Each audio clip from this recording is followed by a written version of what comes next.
This is an extract from the Leader Coronavirus Daily podcast by the Evening Standard and hosted by me, David Marsland. To hear the whole thing, search for it on your podcast provider.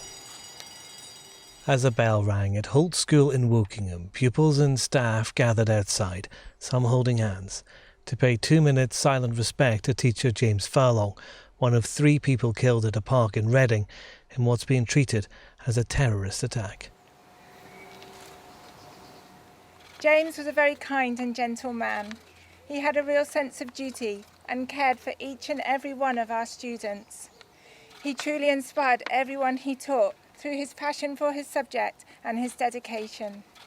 He was determined that our students would develop a critical awareness of global issues and in doing so become active citizens and have a voice. Co-head teacher Anne Kennedy read a short statement summing up the loss to their community. The shock to a nation is harder to describe. The country is just coming out of lockdown. People are leaving their houses for the first time in months, heading to places like parks to enjoy a new freedom. Now terrorism is back on the agenda. Our editorial column says even as we throw our energy into fighting a pandemic, we cannot let our guard down on older threats. Exactly what took place on Saturday and why is still uncertain, but it looks likely that the suspect, Khairi Saadallah, was driven by political or religious hate. He is being questioned under the Terrorism Act. He is reported to have come from Libya and to have been identified by MI5 in 2019. The story, sadly, is a familiar one. However effective our security services, and they mostly do their unseen job well, there is a limit to their ability to control threats from abroad. There was a time when Britain faced one sort of terrorist challenge from Libya, state-sponsored support for the IRA in the days of Colonel Gaddafi. Now, if Saadallah's Libyan links are proven, we face a different kind, the product of chaos. Libya has never recovered from Gaddafi's rule and the consequences of his downfall. That does not explain, let alone justify, the brutal criminal act which took place in Reading at the weekend. But it is a reminder that even the strongest borders cannot cut us off from the world. Well, our Home Affairs editor Martin Bentham is covering the story for the Evening Standard. And Martin, this is being investigated as a terrorist attack happening just as the country comes out of lockdown. And that just reinforces the shock, doesn't it? Well, it does, although unfortunately we've had in the last 6 months, we've had the Fishmongers Hall attack and we've had the Streatham attack. And so it's been very clear, actually, to the counter-terrorism police, the intelligence agencies. They've been quietly warning, or even loudly warning, I suppose, except that people have been paying attention to other things, that the threat hasn't gone away. Of course, the threat has been away in the short term because everybody's been indoors pretty much, and the opportunity for crowded places, attacks, and so on hasn't really been there.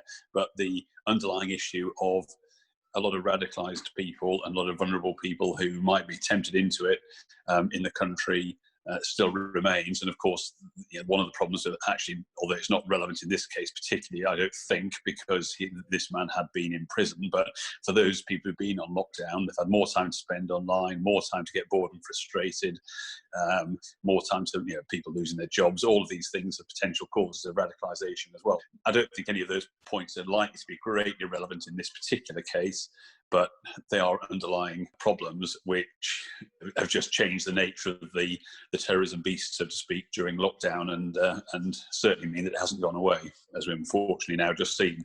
What do we know about this man who is in custody? He's apparently come up in MI5 sites before.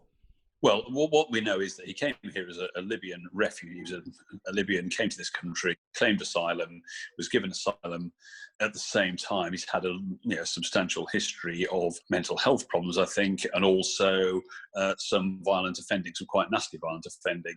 Clearly, from that point of view, he's been a concern to the authorities in general, but not to the counter-terrorism world.